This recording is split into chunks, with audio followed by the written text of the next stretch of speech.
Well, welcome to 10-Minute Record Reviews, episode 398. This is a special holiday episode, and in this video, I'm going to focus on an area of collecting jazz which is of particular interest to me, and that is the 10-inch long-playing vinyl record.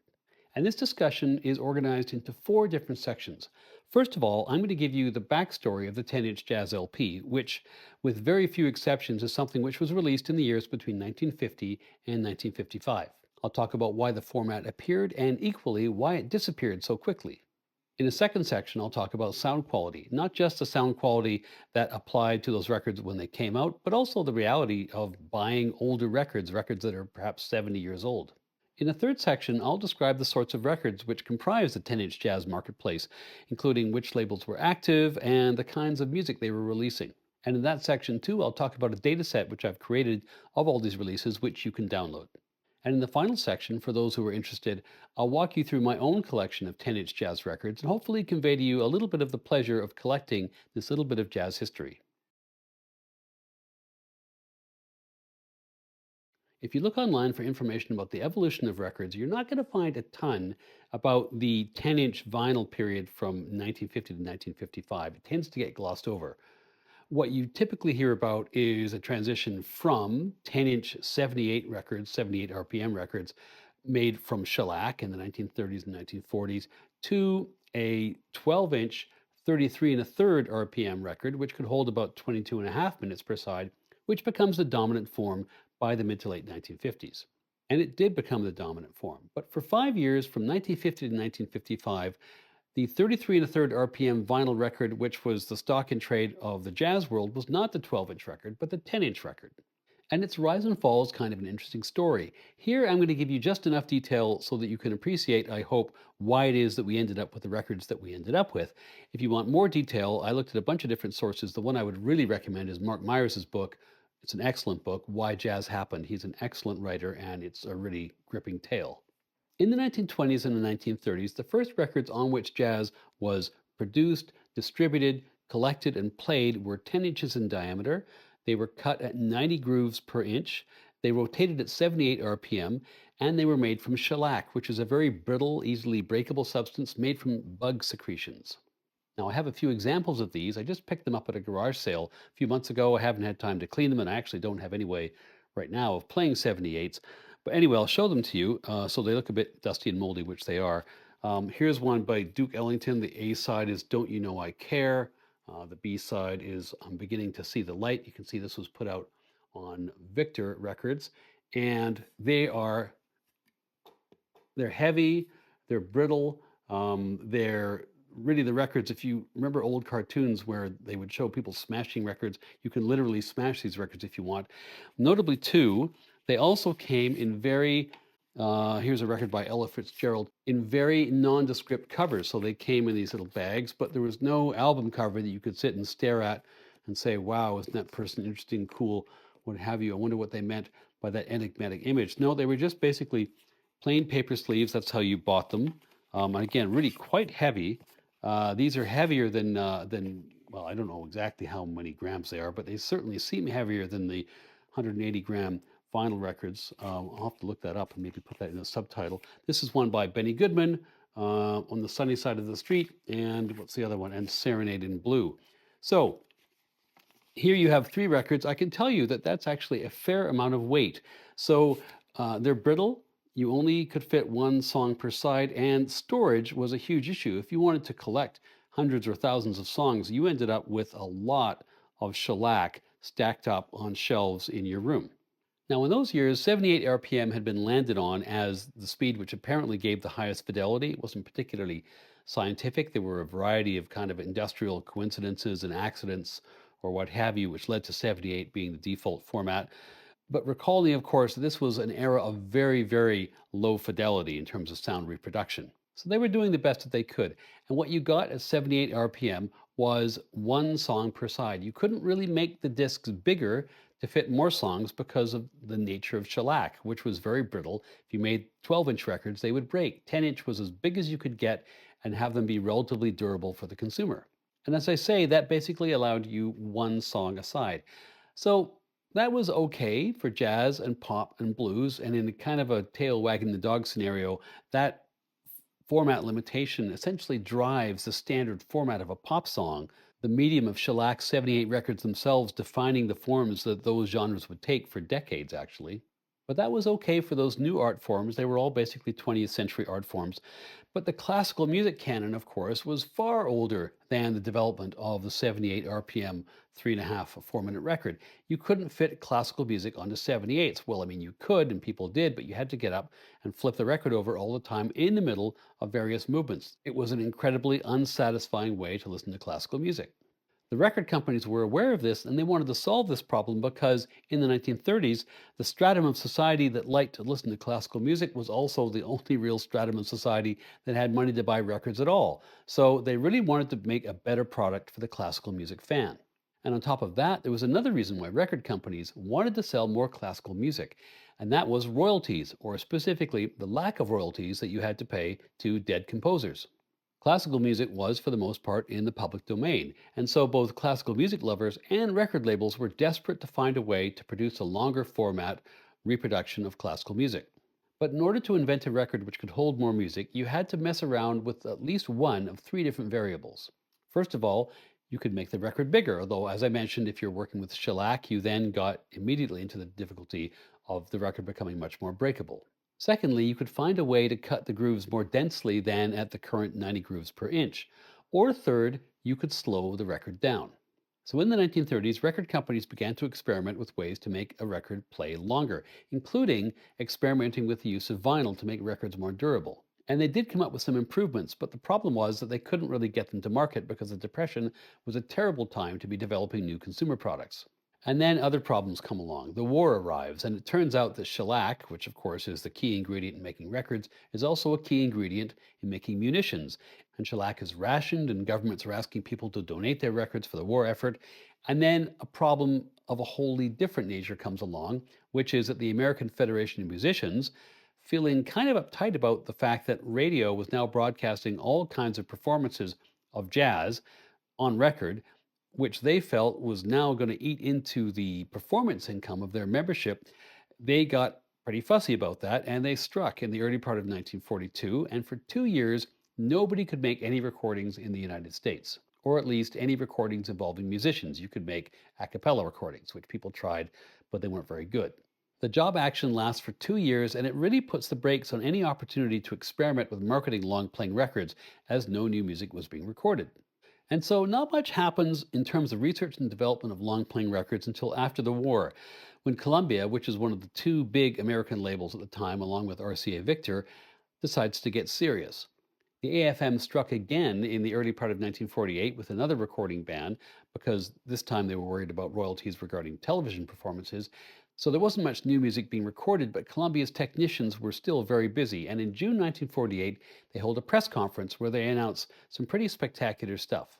First, one of the unintended consequences of the shellac shortage was basically forcing the whole record industry to move to vinyl. So now Columbia had been able to create a 12-inch vinyl record, something which they could market as unbreakable. They'd also dropped the rotation speed from 78 to 33 and a third revolutions per minute, as new technology allowed for higher fidelity at lower speeds. And as part of those technological changes, the third innovation was to increase the number of grooves per inch from something like 90 to something like 300.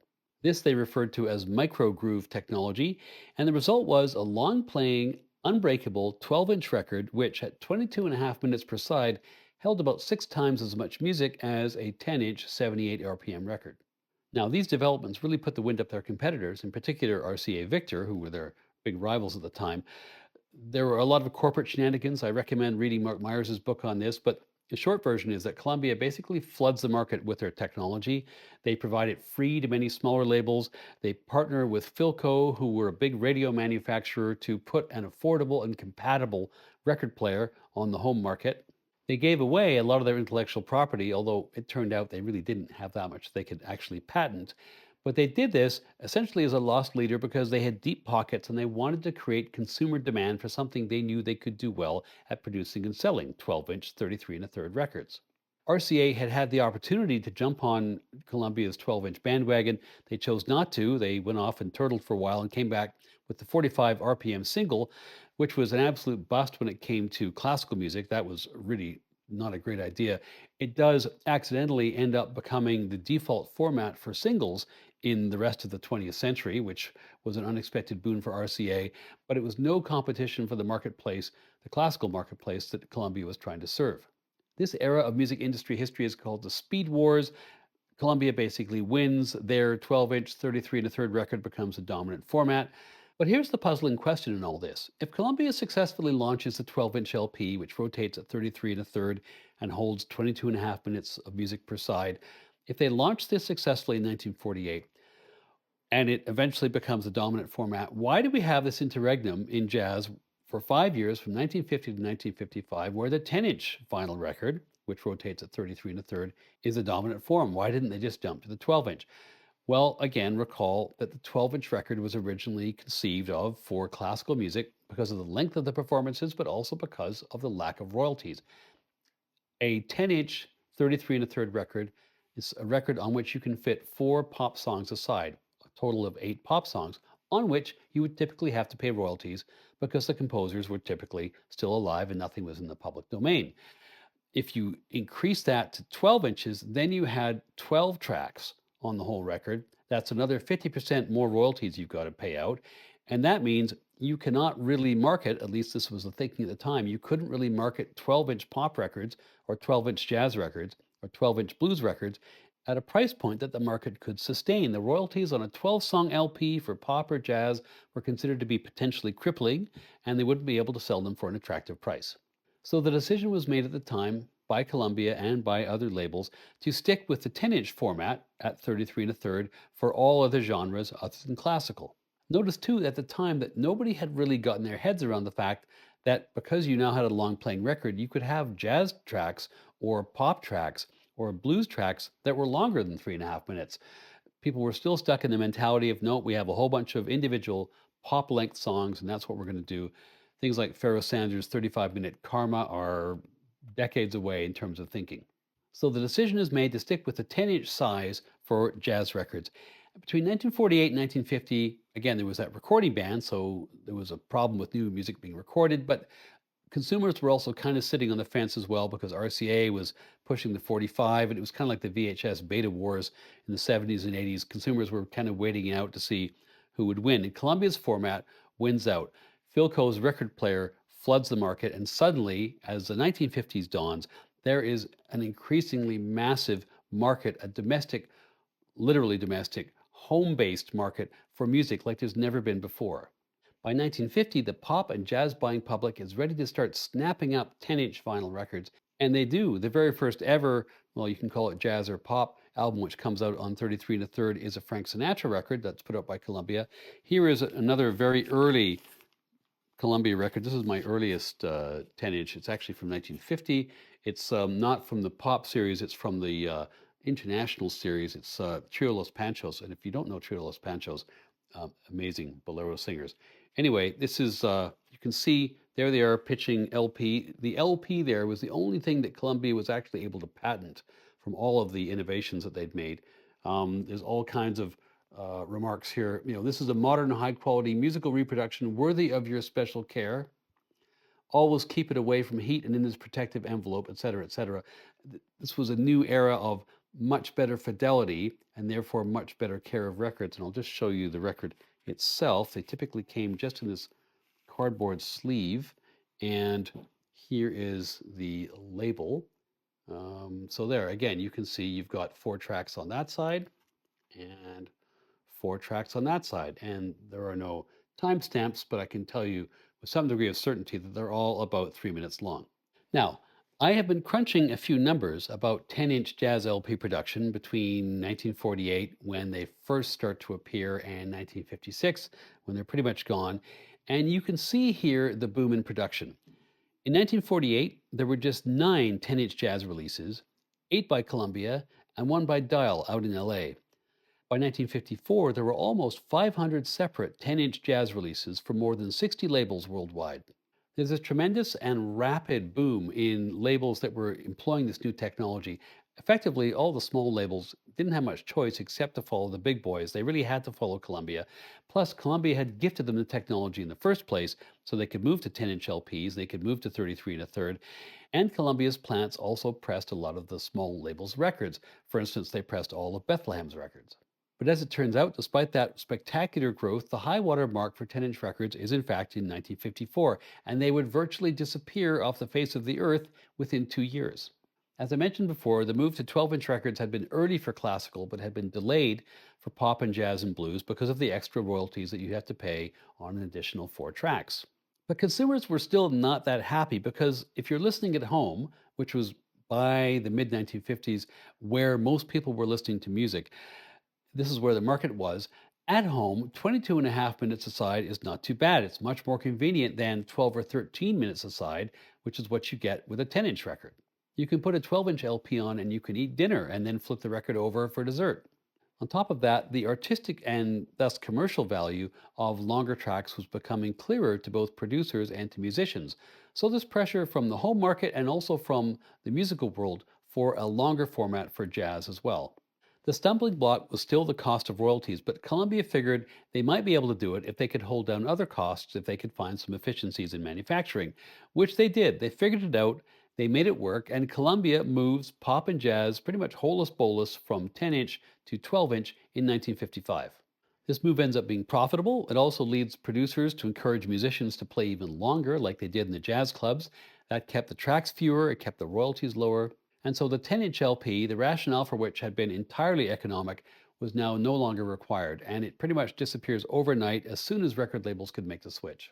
And here you can see the sudden drop off from that peak of nearly 500 jazz LPs released on 10-inch in 1954 to about 60% of that in 1955, and then in 1956 and 57, basically gone. The new world of listening to music at home for jazz fans, as it was for fans of pop and blues and all other genres, was now the 12-inch record, and that would be sustained for several decades.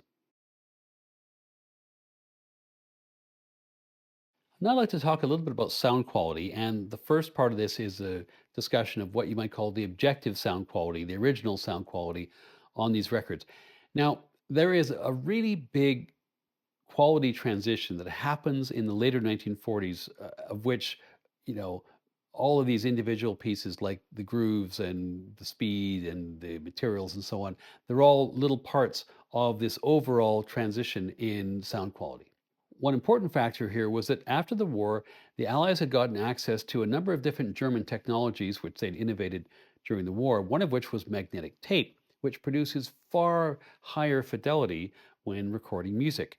And it doesn't take long before this is being applied in the music industry in the United States. It's a huge leap forward in fidelity, and because of this, and because of better microphones capturing wider frequencies, which is another unintended consequence of wartime technology, the signal which was used to make records at source was now so much better.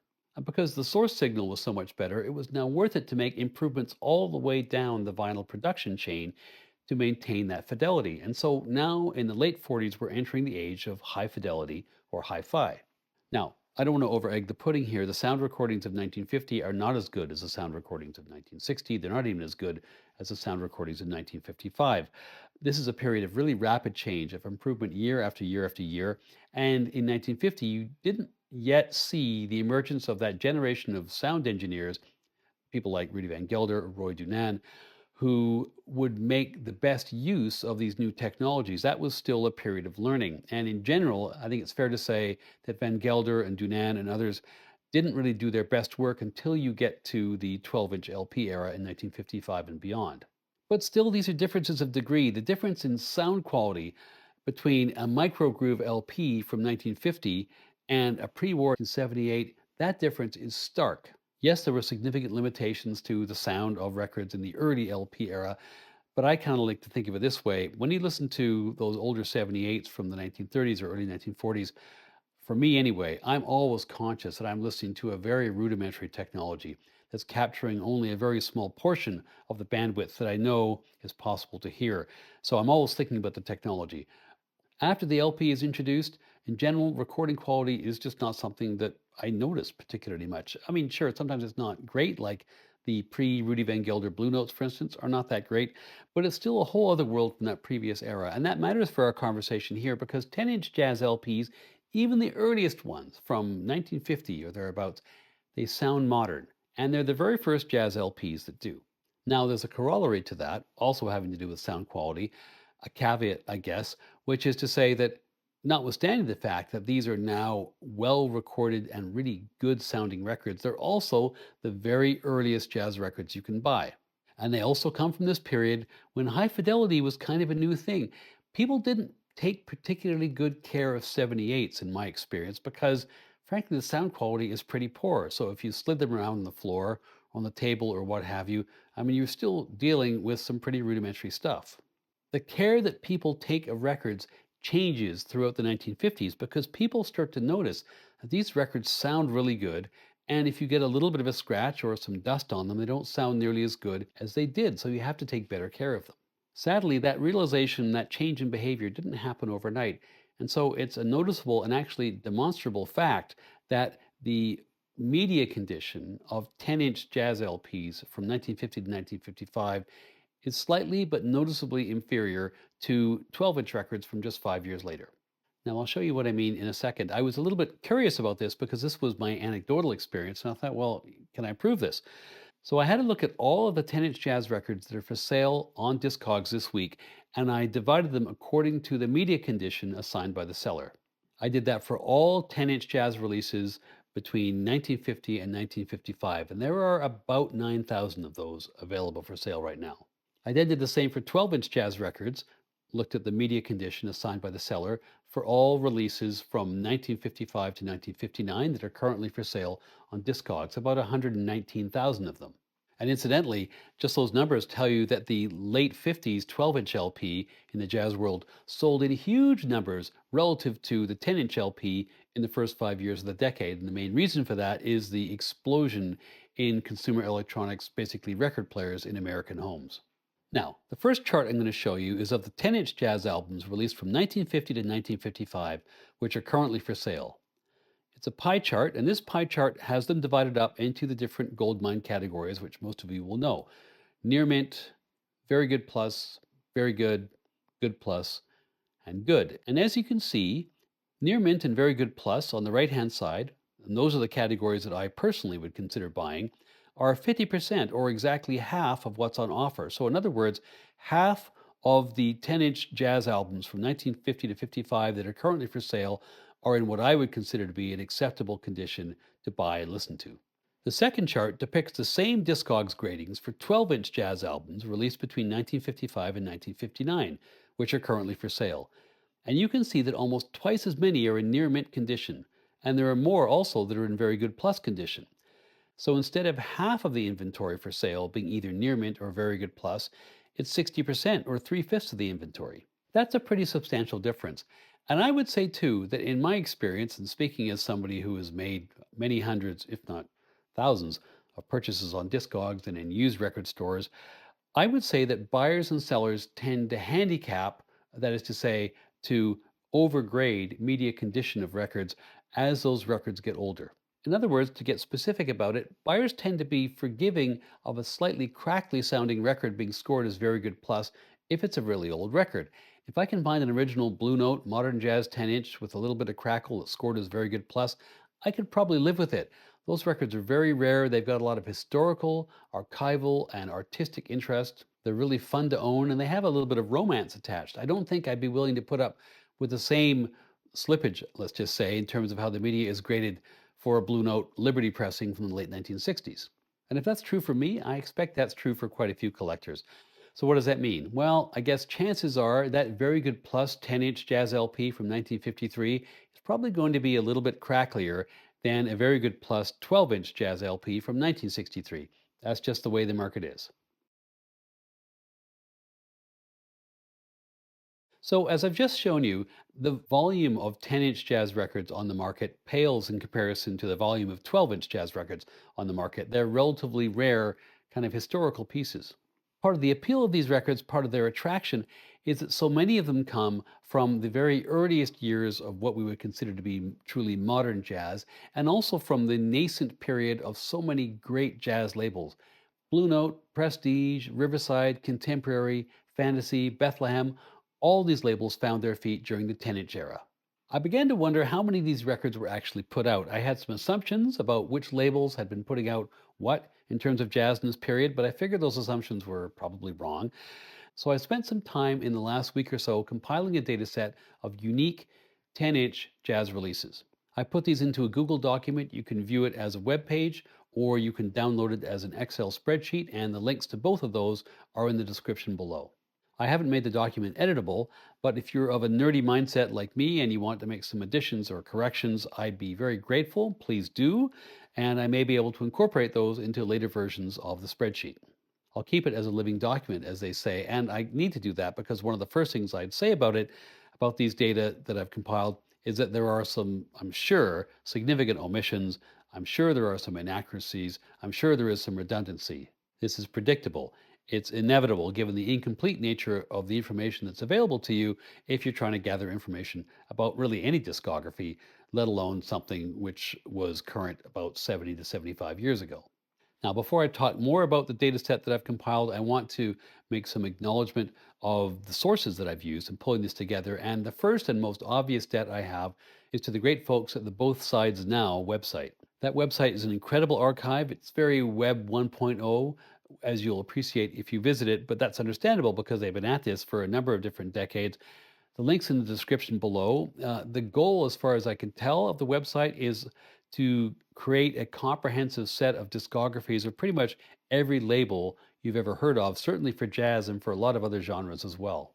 It's such a staggering amount of work on there that every now and then, when I'm looking at it, I just have to stop and marvel at the amount of hours it must have taken to compile all that. So I have to acknowledge the debt that I have to Mike Callahan and his colleagues there for producing that for general consumption. And I've dipped in there to find information about 10-inch jazz releases wherever I could.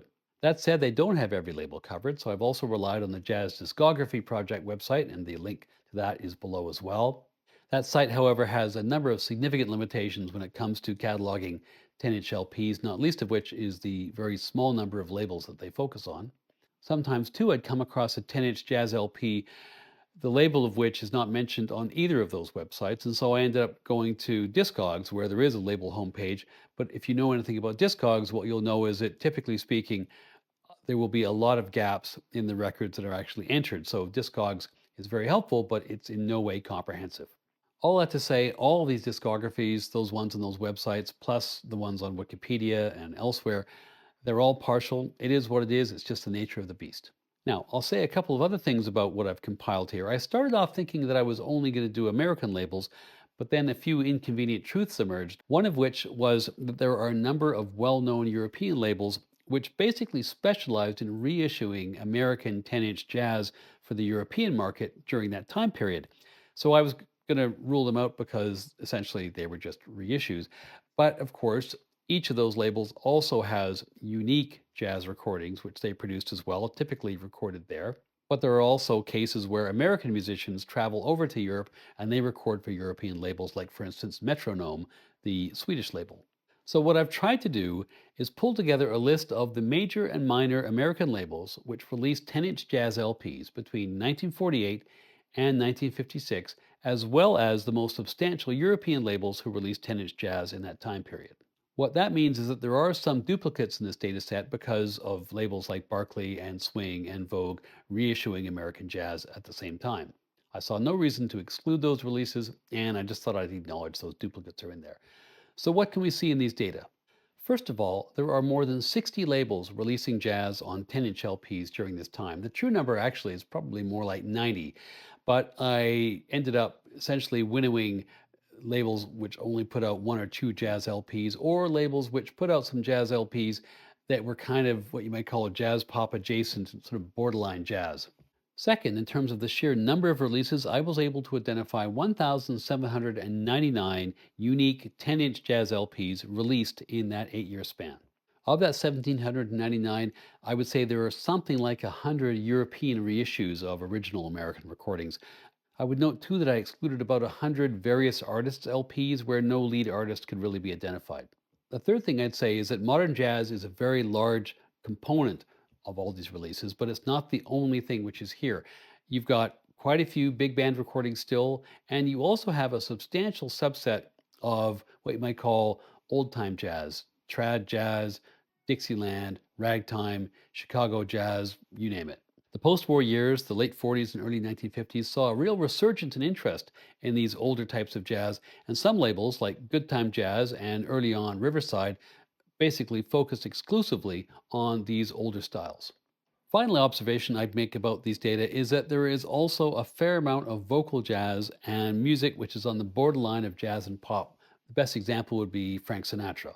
Now, I've been vague about these numbers. I haven't crunched them precisely because it's hard to know in many cases what the subgenre is just from the title or just from the artist. But my best guess is that out of these 1,799 records, modern jazz is certainly in the majority. I'd say it's something like 1,000 out of this total. Now, here's a graphic which shows the number of releases I was able to identify for each label in descending order of frequency. So if you look over in the far left-hand column in the darker blue there, those are the 8 labels, starting with Columbia and Mercury and Prestige and so on, the 8 labels who released the most 10-inch jazz. And then it descends as you go over to the right.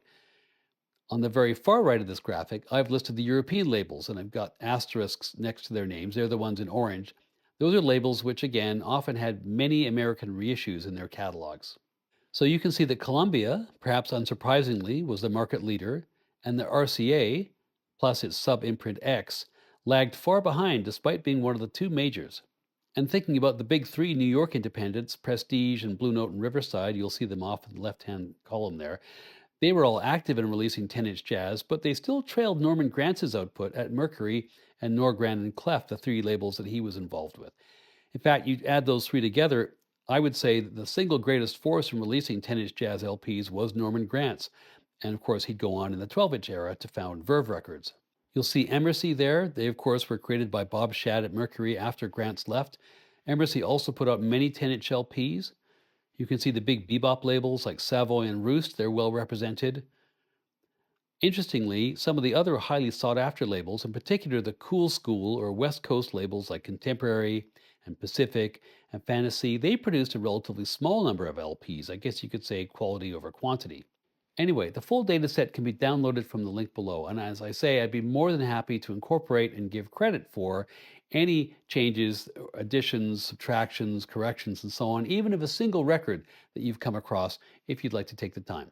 Why have I done this? Well, I guess my goal in aggregating these data and showing you the results of it is to encourage you to collect these records. There is a lot of great jazz in these years, a lot of really seminal jazz that's sometimes overlooked purely because of format.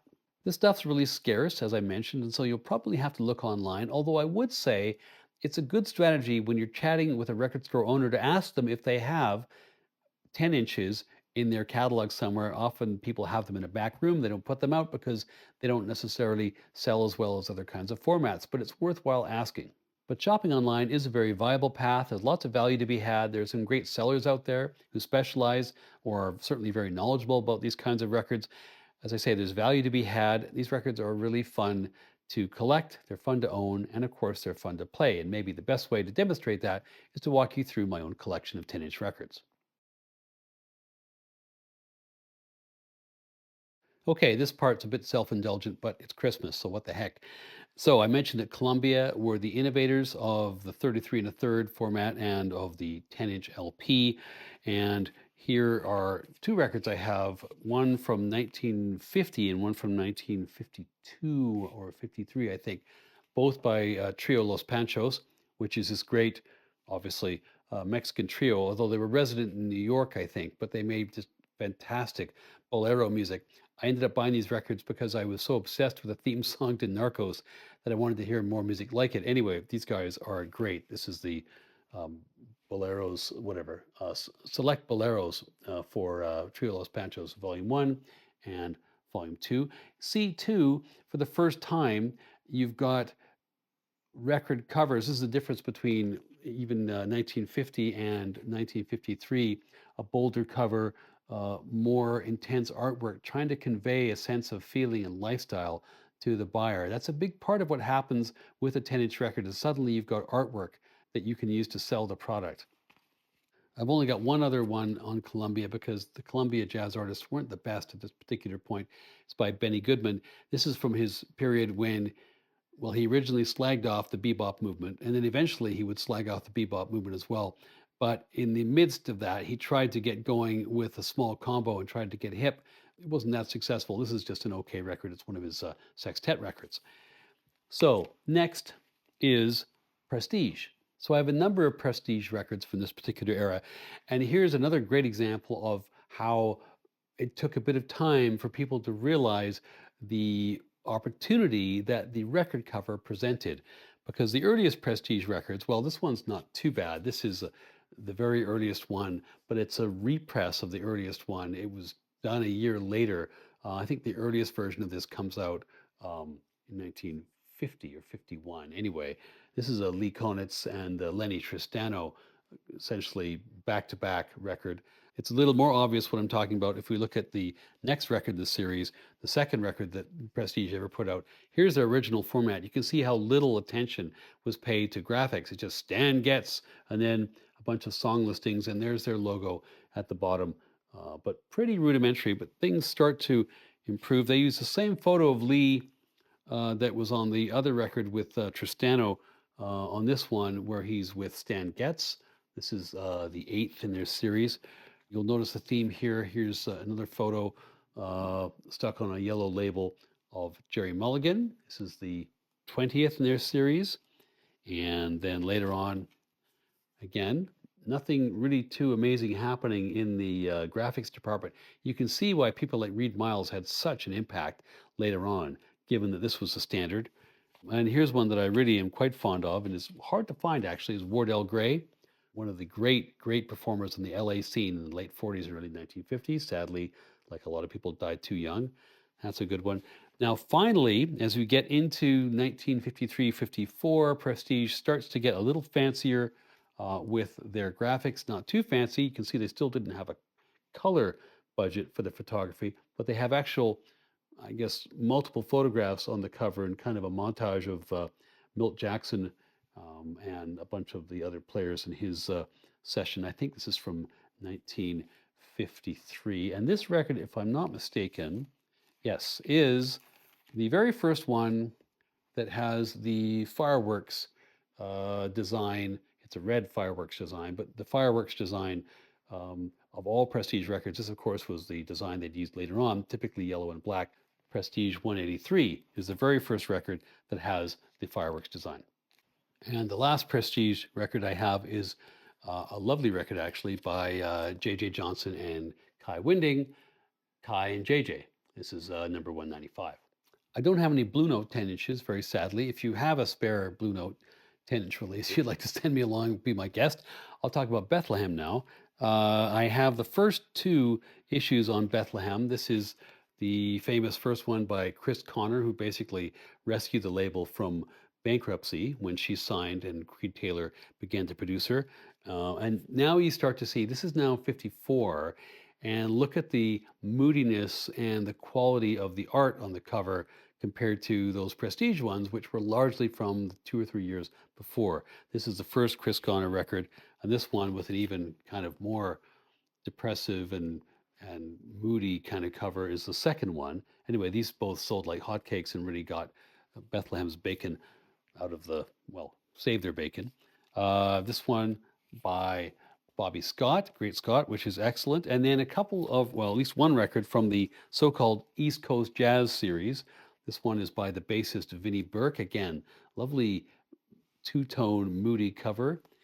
And the best of all of these musically, I think, is this one, which I showed in a review a few weeks ago by Conti Candoli, where they actually spell his name wrong. It's Conti, C-O-N-T-I, should be an E. Anyway, they've misspelled it several times on here, but this is a really great little record. And it's Conti Candoli, Stan Levy, Max Bennett, and Claude Williamson. And again, a really beautiful piece of art in the cover, a photograph by Bert Goldblatt, who did so many great Bethlehem covers.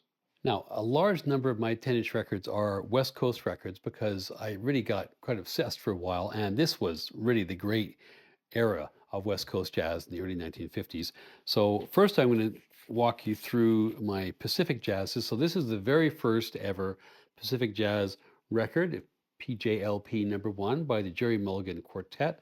There's Jerry, there's Chet Baker, there's Chico, and so on. Really just a fantastic record. This is the famous Pianoless Quartet record, and that's followed by a second Jerry Mulligan record. This was #2, I believe. Those are the first two Pacific records. Then, of course, we have Chet striking out in his own, which he does once Jerry gets arrested and spends some time in jail. And by the time he gets out, Chet's actually got his own career going. Lovely record here. Jerry forms a new quartet when he's out of jail, and he's still recording for Pacific. This is the fifth record in the series. I think I'm missing the fourth, actually. Then Chet Baker with the wonderful piano player Russ Freeman. And then later on with a larger ensemble with arrangements by Jack Montrose, who really was a wonderful arranger and did some great work for Pacific in general. The short-lived but really quite talented baritone sax player Bob Gordon is a leader on this one. Meet Mr. Gordon. This one's actually quite hard to find. I was very happy to snag it when I did. And Bud Shank and three trombones. This one is interesting because it belonged at some point to, if I can get the camera to focus on it, Roger Kellaway, the well-known jazz artist from the 1960s who led A Date on Impulse, amongst other things. And I've corresponded with him, and who knows, one day maybe I'll interview him on that. More Chet Baker Sextet, and more Bob Brookmeyer with Red Mitchell on bass. That's a happy state of affairs. And another one with Brookmeyer, but the leader here is Bud Shank. And now, keeping with the West Coast theme, next is contemporary records. Now, this is, I think, C2501. This is the very first contemporary 10-inch. It's by Howard Rumsey and the Lighthouse All-Stars. I love this because with this record came, sometimes this just happens when you buy stuff. This piece of paper, see, you can freeze it if you want to read it for yourself. But I'll just say this record is from the collection of Jeffrey A. Wheeler, 1936 to 2020. The major love of his life was jazz music. He spent many years researching, hunting for records, cataloging his purchases, carefully cleaning, playing, and archiving a substantial collection of jazz 78s and LPs. He was a longtime president of the International Association of Jazz Record Collectors. Got to find who those guys are, the IAJRC. Wrote and self-published several books, etc., etc., etc. Check out his 78 collection online. So that's just the cool stuff that you're never going to get streaming music, just saying. Now, that's that one. I also have the sixth in their series, again by Howard Rumsey, Lighthouse All-Stars. Just a lovely, lovely cover. I think that might be a Claxton cover. No, it's not. Cover photos by Marvin Rand. Anyway, beautiful cover. Then, terrific record by Barney Kessel, that wonderful jazz guitarist. Shelly Manne. By the way, Shelly Manne, not necessarily the first name that you think of when you think of jazz, but I've come to be a huge fan of his. Drummer, never ever made a bad record, is never on a bad record, as far as I can tell. So just a name to look out for. Lenny Niehaus, who looks like a chess champion, but played a mean alto sax. And more Barney Kessel, volume 2. Again, great photography here. Yeah, this is a Bill Claxton photo there. A really interesting record. It's a record with Shelly Manne on drums, Shorty Rogers on trumpet, and Jimmy Giuffre on clarinet, tenor, and baritone. No bass here, no piano. And it's really quite avant-garde stuff, really worth digging into. This is from 1955, but it's really pretty out there for 1955. And finally, a collaboration between Shelly Manne and Russ Freeman. Russ Freeman, of course, had been on a record with Chet Baker for Pacific. So that's contemporary. Now, Nocturne records. Very hard to find Nocturne records. They only released, as far as I can tell, 8 10-inch LPs. They were a record company started by Harry Babison, bass player, and Roy Hart, the drummer, out in Hollywood. And they basically recorded their friends, but their friends were great jazz musicians, and eventually they went under. Anyway, they produced some great stuff, hard to find, as I mentioned. Here's #2 in their Jazz in Hollywood series. It's by Bud Shank, the Bud Shank Quintet. Again, it's a Bill Claxton photo, and Harry Babison is the producer. That's really a lovely record, actually. And Harry Babison himself, the label owner, leads the very next record in the sequence, the Harry Babison Quintet. And there's Harry there. Again, look at the edgy photography and how different that is from the Prestige records from just a couple of years before. Okay, next, Fantasy Records, a West Coast label, but this time out of San Francisco, and famously the label on which Dave Brubeck made his name. And sure enough, the third in their series of LPs is by the Dave Brubeck Octet, and a very swank and swish kind of a cover there compared to, again, some of the more rudimentary stuff from before. And just think back to those 10-inch 78s with their brown paper wrappers, and what a different trip this was. It's conveying lifestyle as well as other kinds of things, this kind of art. Jerry Mulligan, who managed to make his way up the coast to record for Fantasy. He recorded a lot in the 1950s, got around a bit, did our Jerry. More Brubeck, the famous College of the Pacific recording. The Brubeck group made a lot of hay with all these live college recordings and built a big following for jazz amongst college students by all of the college gigs that they did. This is a good record. And this one, however, is my prized fantasy record. It's one by Paul Desmond.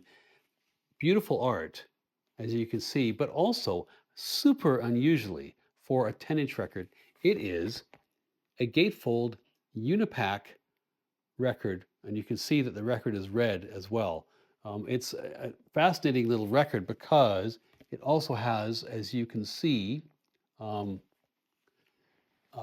is a choral group, and he's actually got essentially a vocal group performing with him at different points.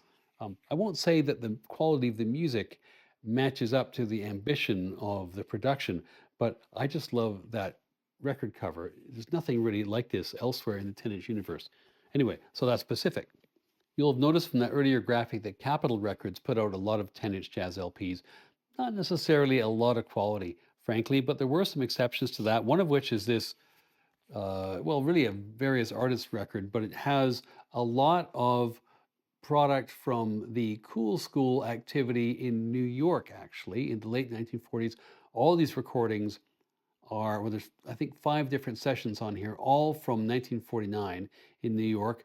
Miles is on one of them, but Lenny Tristano, Lee Konitz, who else is on here? Shelly Manne, when he was still in New York, is drumming on here. Buddy DeFranco is on here, and Max Roach is on drums. Kenny Clark is on drums on another track. Jerry Mulligan pops up here. John Lewis. So lots of great players here. This is really nascent, cool school stuff. Capitol Records, but nothing to do with the West Coast. All done in New York in 1949. The series that I am most interested in on Capitol for 10-inch jazz is the Stan Kenton Presents. Now, I don't have much time for Stan Kenton. I don't really like his orchestra, and if you read much about his biography, you won't really care much for Stan Kenton at all. But he did encourage a number of the people in his orchestra to record independently, including Bill Holman, who is a wonderful sax player, probably an even better arranger. This is a great record, and one by his trombonist, Frank Rosolino, who's another, well, kind of an out there kind of a guy. Almost all of his record covers look something like this, but great, great player.